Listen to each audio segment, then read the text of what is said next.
kwa mchango mkubwa wa mchungaji Mark Marekana, mwenyekiti wetu, na mzee Matias Mavanza ambaye ni mhazini mkuu.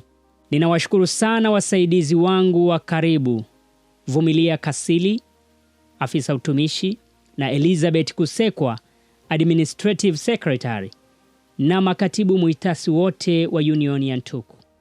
Kazi hii isingefanikiwa bila msaada wa makatibu wakuu wa field na conference pamoja na wasaidizi wao hodari. Muhula huu haukuisha bila machungu. Kifo kiliitembelea timu yetu na kuyakatisha maisha ya wapendwa wetu.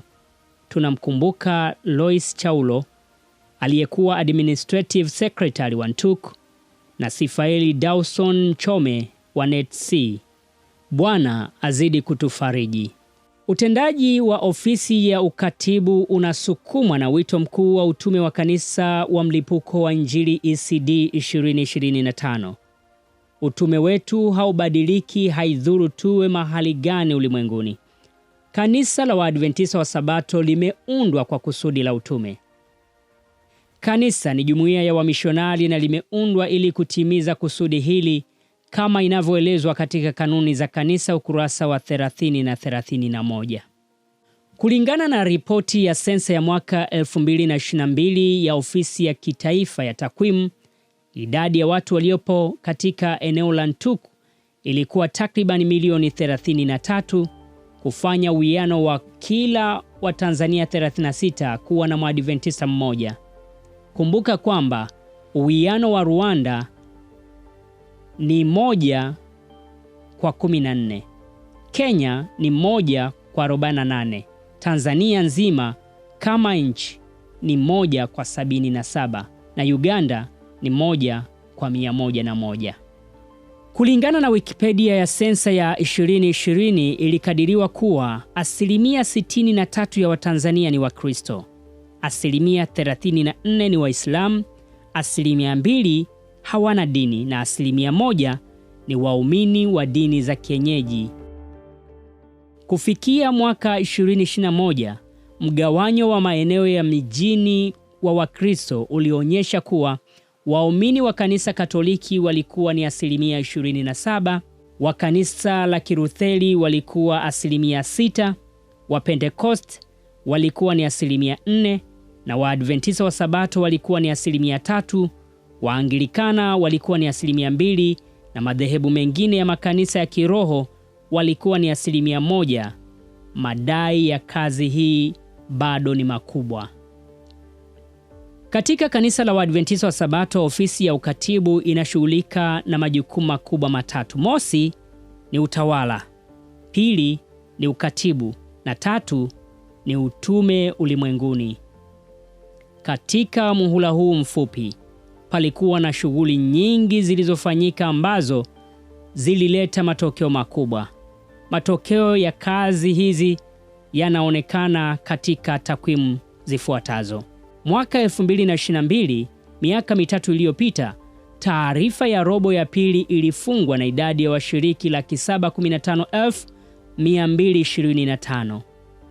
Kazi kubwa imefanyika ya kuongeza washiriki 199,754. Huu ni ukuaji wa 28%. Kufikia Agosti 21 mwaka huu, tumefaulu kuingiza washiriki 712,822 tu kwenye mfumo wa washiriki wa Waadventista, yani ACMS, ambao ni 78% tu ya wote wanaopaswa kuingizwa katika mfumo huo. Idadi hii bado ni ndogo sana hata ikilinganishwa na idadi ya waliobatizwa mwaka huu. Takwimu hizi hapa chini zinaonyesha ulinganifu wa ukuaji wa kila field na conference kati ya session ya mwaka 2022 na session hii ya mwaka huu wa 2025. Zingatia takwimu hizi ni za field na conference 6 za zamani, mpya hazipo katika orodha hii.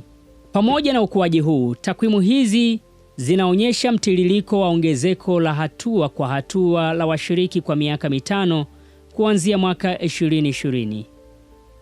Kama ilivyoonekana kwenye takwimu hizo hapo juu, Ilituchukua miaka mitatu ya mwaka 2019, 2020 na 2021 kutoka kwenye idadi ya washiriki 600,000 kwenda 700,000. Imetuchukua miaka miwili ya mwaka 2022 na 2023 kutoka 700,000 kwenda 800,000.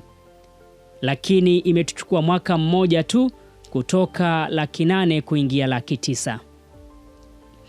Mwaka jana tulisherehekea ongezeko kubwa la idadi ya washiriki wapya 74,148. Mafanikio haya ya kuongezeka washiriki wengi hivyo kwa mwaka jana hayajawahi kufikiwa katika historia ya union yetu. Bwana asifiwe. NGBF iliongoza kwa kuwa na ongezeko kubwa kuliko field na conference zote kwa idadi ya washiriki 23,443 ambao ni sawa na 12% ya ukuaji. Hongereni sana wana NGBF. Mara Conference ilibakia kuwa yenye idadi kubwa zaidi ya washiriki kuliko field na conference zote. Hongereni sana wana Mara Conference. Mwaka huu wa 2025 mtiririko wa ongezeko la washiriki umeshuka chini kwa kiasi kikubwa sana. Kutoka washiriki 74,148 ya mwaka jana hadi kufikia washiriki 64,749.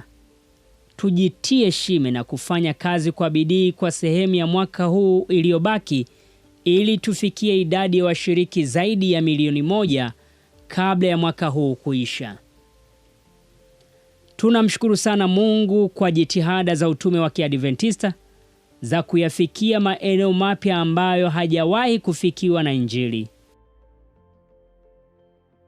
Kwa mujibu wa sensa ya mwaka 2022, union yetu ina kata 1524 na kati ya kata hizo kuna kata zipatazo 437 ambazo bado hazijafikiwa na Injili. Hizo kata ni kama 29% ya eneo lote la union yetu.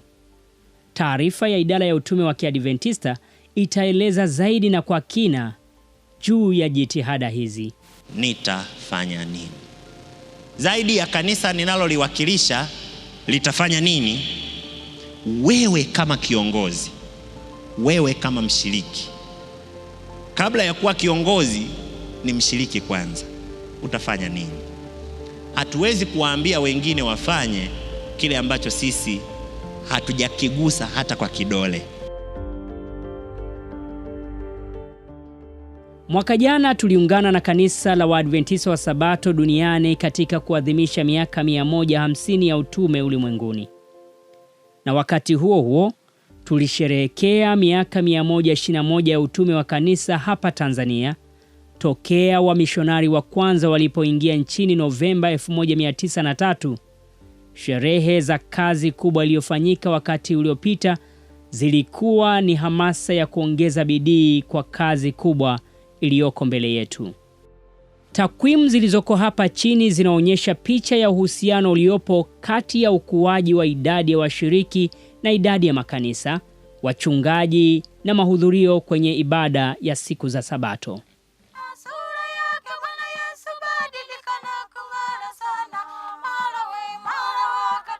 Takwimu zinaonyesha kuwa idadi ya washiriki iliongezeka kwa 28%, idadi ya makanisa mahalia iliongezeka kwa 23%. Western Tanzania Conference inaongoza kwa kupanga makanisa mapya mengi zaidi kwa 41%. Hongereni sana wana WTC. Tunawapongeza sana pia TRVF, field yenye washiriki wachache kuliko zile field na conference 6 za mwanzo, kwa kushika nafasi namba 2 ya kupanga makanisa mengi kwa 30%. Hongereni sana wana TRVF. Washiriki wakiongezeka, inategemewa kuongezeka kwa idadi ya wachungaji wa kuwachunga. Wachungaji waliongezeka kwa 10% tu. Tunawapongeza sana NETC kwa kuwa na ongezeko kubwa zaidi la wachungaji kwa 27%. Hongereni sana wana NETC. Tunawapongeza pia wana South Nyanza Conference sio tu kwa kuwa na idadi kubwa ya wachungaji, yaani 108, bali pia kwa ongezeko kubwa la wachungaji kutokea wachungaji 85 mwaka 2022 hadi kufikia wachungaji 108 mwaka huu. Hongereni sana wana South Nyanza Conference. Bado tuna changamoto kubwa ya mahudhurio ya washiriki siku za ibada. Hesabu ya mahudhurio kwenye ibada ya siku ya Sabato inayofanywa kwenye Sabato ya pili na ya saba ya robo inaonyesha kwamba kati ya washiriki 914,979 kuna washiriki 332,071 tu wanaohudhuria ibada za siku ya Sabato, idadi ambayo ni 36% ya washiriki wote. Hata hivyo, tunawapongeza tena NETC kwa kuwa na asilimia kubwa zaidi ya wote ya 49% ya waumini wanaohudhuria ibada siku za Sabato, japo asilimia hiyo imeshuka sana ukilinganisha na asilimia 99 ya mwaka 2022. Hongereni sana wana NETC. Ukuaji huu umesababisha kuzaliwa kwa fields mpya 3: North Mara Field, Northwest Tanzania Field na Simiyu River Field. Hongereni sana wana Mara Conference, wana South Nyanza Conference na wana Western Tanzania Conference kwa kuzaa field mpya. Kwa mujibu wa takwimu za Januari mwaka huu, union yetu ina jumla ya wachungaji 476. Wachungaji waliowekewa mikono kati ya hao ni 252 na ambao hawajawekewa mikono ni wachungaji 224.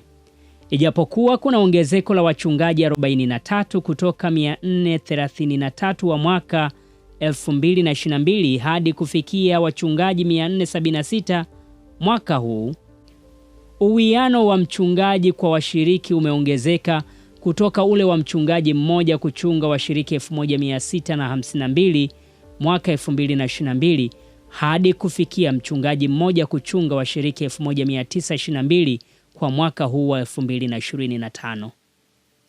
Zaidi ya hayo, uwiano wa mchungaji kwa makanisa mahalia pia umeongeza mzigo kidogo kwa mchungaji kutoka uwiano wa mchungaji mmoja kuchunga makanisa 6 mwaka 2022 hadi kuwa na mchungaji mmoja kuyachunga makanisa 7 mwaka huu wa 2025.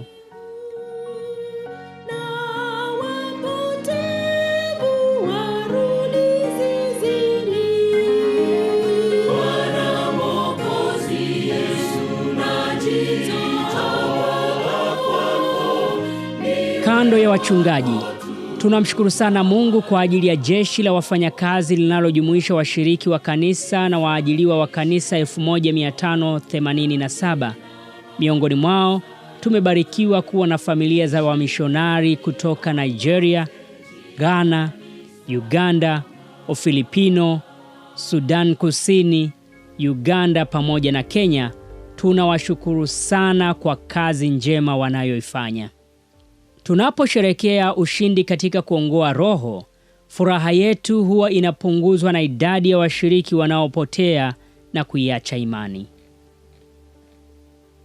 Katika mwaka huu, wakati General Conference GC inarejesha 21% na East Central Africa Division ECD inarejesha 27%, union yetu ya kaskazini mwa Tanzania inarejesha 92%.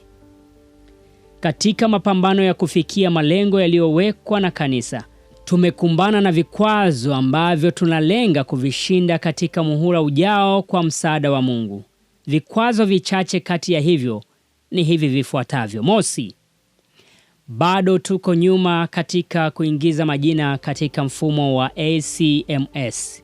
Pili, wako baadhi ya viongozi na taasisi ambao ni vyanzo vya migogoro makanisani na wanasababisha kesi mahakamani kwa kutofuata utawala bora, sera pamoja na taratibu. Tatu, makanisa mengi hayana kamati za malezi, matunzo na urejeshwaji. 4, bado kuna makanisa mengi ambayo hayaendeshi majuma ya urejeshwaji. 5, Utunzwaji wa nyaraka za kanisa bado haujawa mzuri kwenye baadhi ya makanisa pamoja na taasisi zetu. 6. Bado kuna maeneo mengi na makundi ya watu ambao hawajafikiwa na injili ya kanisa letu. Hitimisho. Bwana yuko tayari kutushindia hizi changamoto na kutufanyia mambo makubwa zaidi kwa muhula ujao 2025-2030. Maranatha.